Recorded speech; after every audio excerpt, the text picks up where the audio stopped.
Hi everybody, Dan Illman, Matt Bernier. The Saturday DRF Bets Race of the Day is one of 5 graded stakes races at Gulfstream. Let's take a look at the field for the Harlan's Holiday. We're going 1 1/16 for $100,000. Approximate post time at 4:06. And remember, you can access free formulator past performances for this race on the Race of the Day event page on DRF.com. Matt, the morning line favorite here, deservedly so, is the number 3, Destin. We know Destin from his exploits during the 2016 Triple Crown campaign, where he was beating a dirty nose in the Belmont Stakes, and he's come back okay for Todd Pletcher this year as a 4-year-old. He won the marathon 2 starts back at Delmar, I thought, rather easily, and he really had no chance against a good field in the Clark last time. I almost wonder if being that close in the Belmont was the worst thing for him. There were so many expectations. Yeah, and everyone thought he was going to turn into a superstar, and he really hasn't taken any sort of major step forward from 3 to 4, and that's not a bad thing. He runs good races. He has all the class. He's run against better horses. The question is, how short a price do you want to take on him? But guess what? If you're going to take a short price, Velasquez and Pletcher, you could do a heck of a lot worse. 5-2 on the morning line. Pletcher clicking at about 45% at Gulfstream, plus this positive formulator fact that really shows his dominance at Gulfstream over the past few years. Past 5 years in graded stake dirt routes at Gulfstream for older horses, 31% and a $2.51 ROI, plus Destin has good tactical speed. Do you think he wants more ground? Probably. I mean, you talked about it. He won the marathon at 1.5 miles or 1.75 miles. He was a nose away from the Belmont at 1.5 miles. I think he probably is 1.25 miles kind of horse, but unfortunately at 1.16 miles, I think this is an instance, if you're picking him, you're hoping that he's just better than everyone. This is the DRF Bets Race of the Day, so we have to tell you that if you sign up this weekend for DRF Bets, $300 bonus waiting for you when you go to drf.com/fall and use the promo code FALL300. It's an interesting race from a pace standpoint. I think there is pace in here. I'm curious to see what our friends at Timeform US believe with their pace projector. I'm a bit surprised that they don't have the 2 Mr. Jordan a little bit closer to the pace. I certainly see the 4 Conquest Big E. Let's start with Conquest Big E. 6-1 he was only against Awesome Slew and the Player, 2 horses that came back to do good things after that ACAC run. And you wonder, I mean, it was a 1-turn mile. I know he was so good 3 starts back when he aired by 7 at Gulfstream, but you wonder, I mean, is 2 turns more what he wants to do?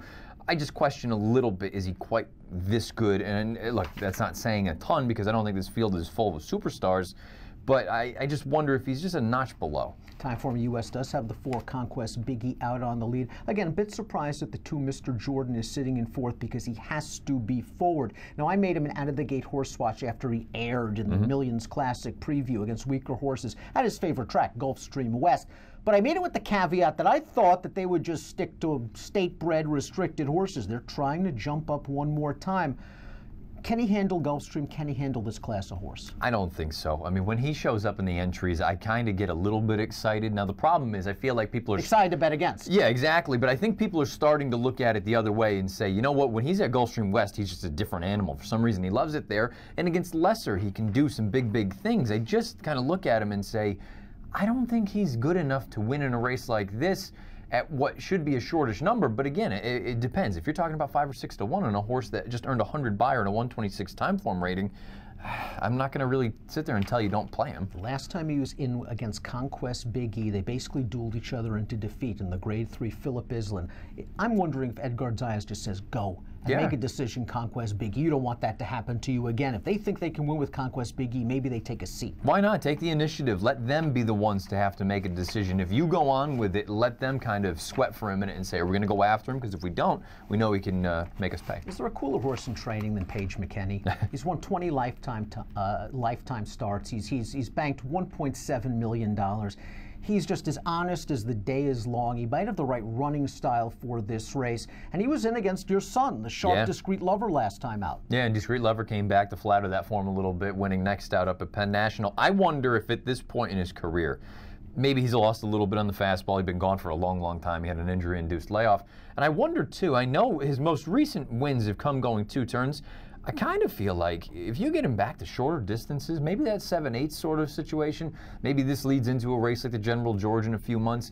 I wonder if at this point in his career he's better coming from off the pace in sprint races than he is trying to go 2 turns. And he won the General LaGeorge last year off of a cutback in distance. My one concern is Mike Welsh in his race advance on DRF Plus, he talked to Mary Epler, and she said that he wasn't himself before the Richard Small. He just didn't seem like he wanted to even go into the paddock, and I hope it's just a one-off because he's just such a cool horse and you could root for him. I do wonder if it's a case of an old-timer starting to say, oh, listen, I don't want to do this anymore. 100%. I read the same thing, and it made me initially think, well, maybe it's soon-to-be 8-year-old, maybe he's kind of telling you something. We'll find out what we get from him Saturday. Flatline's a really nice turf horse, and I understand what Scooter Dickey's doing here because the last time he ran on the main track was about 1.5 years ago, but he won very easily an off-the-turf race.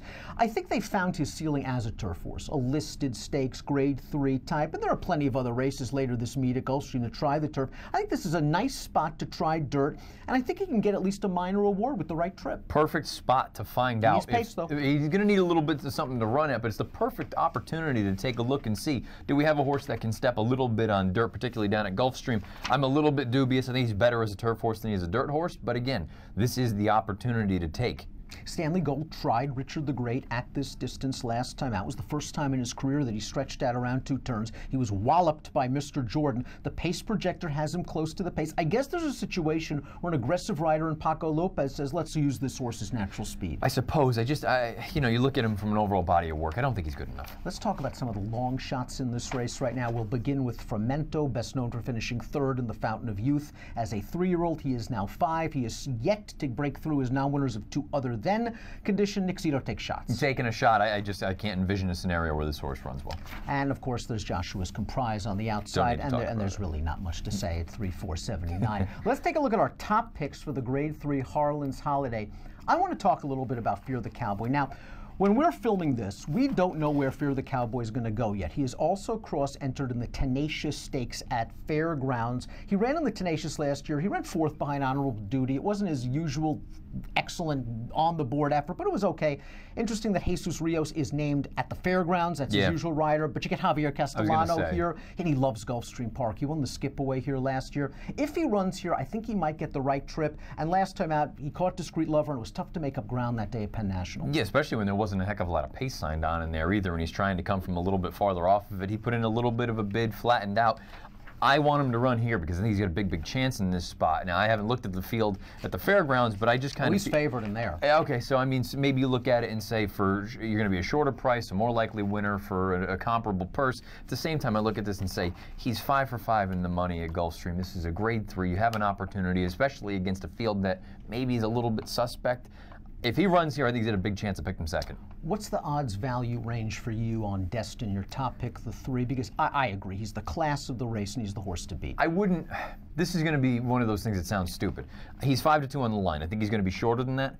I don't know how much shorter than that I'd want to go, but at the same time, I feel like you should probably expect 6 or 7 to 5 on him. I think the only other thing that could throw a little bit of a fly in the ointment is if people go overboard on Mr. Jordan. Matt's going to go 3-7 in here. I'll take 9-2 on the 7 Fear the Cowboy if he runs in this spot. If he doesn't run, I would like to give Mr. Jordan a chance just because I've fallen for him so many times. But in multiple race wagers, this kicks off pick 3 and all sorts of other multis. I would use Destin, I would use Mr. Jordan, and I would use my top pick, the 7 Fear the Cowboy. 3-7 for Matt, 7-2-3-5 for me in the Grade 3 Harlan's Holiday. If you are playing the Saturday Gulfstream card from home, there's the deal. $300 bonus when you sign up to DRF Bets at drf.com/fall and use the promo code FALL300. And approximate post time for the Harlan's Holiday, 4:06 Eastern. Good luck.